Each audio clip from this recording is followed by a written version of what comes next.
जय हिंद दोस्तों। आज हम देखते हैं आर्थिक चक्रण क्या होता है। आर्थिक चक्रण मतलब कि इकोनॉमी से रिलेटेड है कि आप जो है कैसे जो है सरकार काम करती है, कैसे उपभोक्ता सेक्टर काम करता है, कैसे उत्पादक सेक्टर काम करता है दोस्तों। तो कुछ हम टर्मिनोलॉजी भी सीखेंगे। इकोनॉमी के टोटल 1000 के आसपास शब्दावलियां होती है जो कि आपको जो है समय समय पर बताते रहेंगे हम। चलिए इस वीडियो को शुरू करते हैं। आप जो है इसमें जो है लाडली बहन योजना या वृद्धा पेंशन वगैरह जो भी ये स्कीम है तो सरकार कैसे देती है, इसको हम बोलते क्या है, ठीक है। चलिए, और ये एक क्वेश्चन बहुत इंपॉर्टेंट है। आप बिहार एसआई वगैरह में बात करिए या किसी भी जीएस में आए या पीएससी में आए, यूपीएससी में, इससे एक क्वेश्चन कंफर्म रहता है दोस्तों। चलिए शॉर्ट में समझेंगे। आर्थिक चक्रण क्या होता है, देखिए एक होता है उपभोक्ता क्षेत्र, कंज्यूमिंग सेक्टर, और दूसरा होता है उत्पादक क्षेत्र यानी प्रोड्यूसिंग सेक्टर। उपभोक्ता क्षेत्र जो है उत्पादक क्षेत्र को जो है क्या देता है, तो भूमि देगा, श्रम में देगा, पूंजी देगा या संगठन देगा। भूमि, श्रम में पूंजी या संगठन, इसको हम बोलते हैं साधन सेवाएं। क्या बोलेंगे हम? साधन सेवाएं। जब वो भूमि देगा, श्रम में देगा, पूंजी देगा या संगठन देगा, तो ये साधन सेवाएं हैं। इस साधन सेवाओं के जगह पे ये उत्पादक सेक्टर क्या देगा? साधन आय देगा।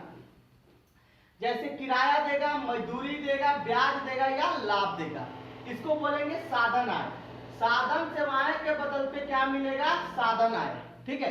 इसी प्रकार अगर हम बात करते हैं कि अब जो है उत्पादक सेक्टर जो क्या देगा? वस्तु और सेवा देगा। इस वस्तु और सेवा के बदले जो है उपभोक्ता सेक्टर क्या देगा? वस्तु सेवाओं पर व्यय। जैसे मान लीजिए कि हमने जो है किराए पे जो है कोचिंग के लिए जो है रूम लिया रेंट पे, उसके बदले हम क्या देंगे? किराया देंगे उसको। या कोई एम्प्लॉय रखे तो उसको जो है वो अपना श्रम में दे रहा है, इसके बदले हम मजदूरी देंगे। अगर कोई पूंजी लिया हम बैंक से, मान लो कि 1-2 करोड़ रुपए लोन पे लिए हैं, तो इसके बदले हम क्या देंगे? उसको ब्याज देंगे। और अगर जो है संगठन है तो संगठन में हम क्या देंगे? लाभ देंगे। यानी साधन सेवाओं के बदले जो है उत्पादक सेक्टर क्या देगा? साधन आय देगा। एक पॉइंट क्लियर हुआ? साधन सेवा और साधन आय क्या होता है। अब देखिए, उपभोक्ता सेक्टर को जो है उत्पादक सेक्टर वस्तु और सेवा देगा। जैसे मैं आपको जो है समझा रहा हूं इकोनॉमी टर्मिनोलॉजी, तो मैं अपनी सेवा दे रहा हूं, इसके बदले आप क्या दोगे? मेरे को पैसा दोगे। डायरेक्ट इनडायरेक्ट मेरे पास आ जाएगा। अगर ऑफलाइन कोचिंग में बैठ कर लोगे क्लास तो आप मेरे को फीस के रूप में दोगे। अगर जो है आप ऑनलाइन देख रहे हैं तो हमको जो है यूट्यूब द्वारा प्राप्त हो जाएगा, जो पैसा मिलेगा, ठीक है। तो ये उपभोक्ता जो है वस्तु और सेवा को जो है उपभोग करेगा। अब इसके बदले जो है वस्तु और सेवाओं पर उपभोग व्यय दिया जाएगा। उपभोक्ता द्वारा जो है क्या मिलेगा?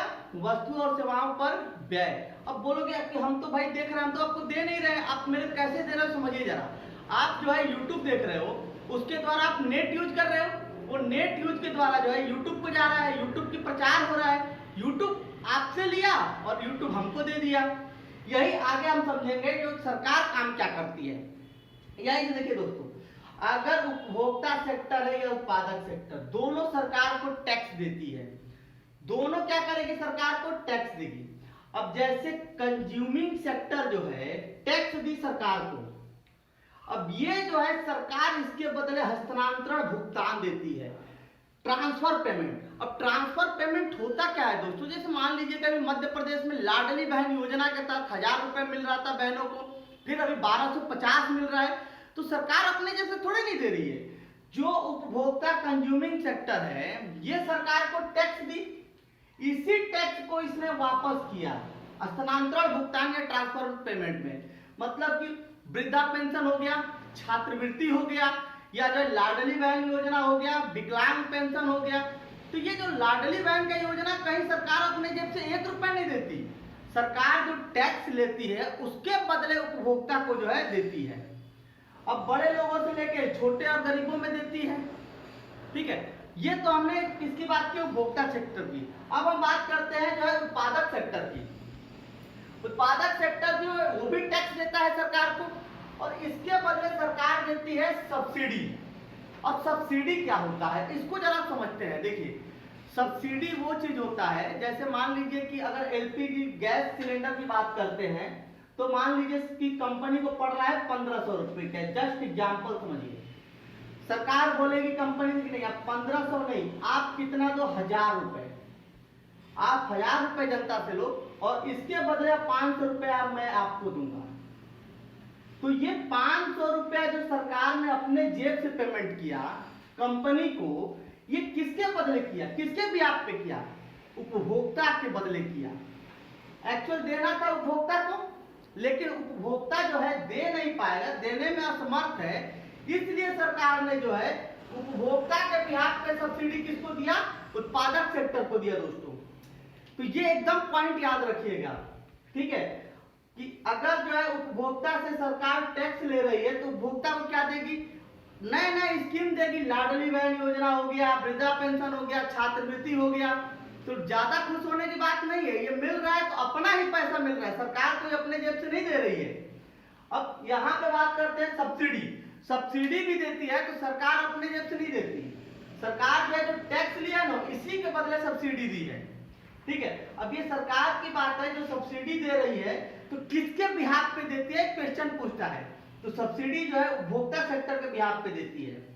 ये तो हमने देख लिया भारत के इंटरनल। अब विदेशी से मतलब किसी एक क्षेत्र का देख लिया व्यापार। अब विदेशी से या बाहरी क्षेत्र से क्या है?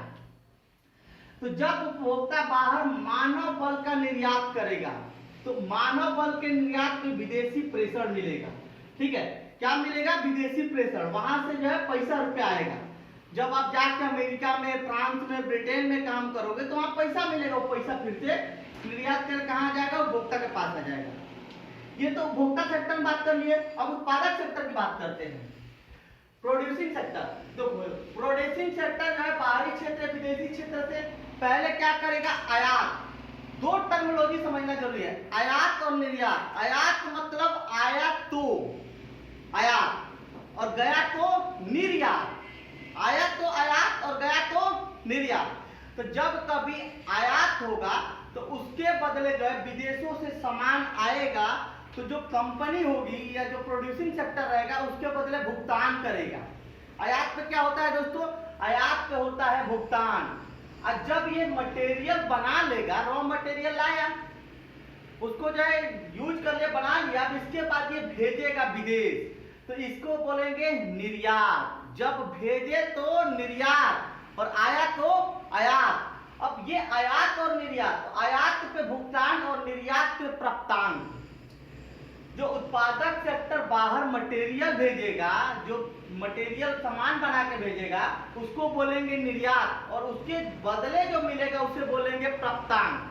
दोस्तों ये हमने आर्थिक सेक्टर को अच्छे से समझा दिया है।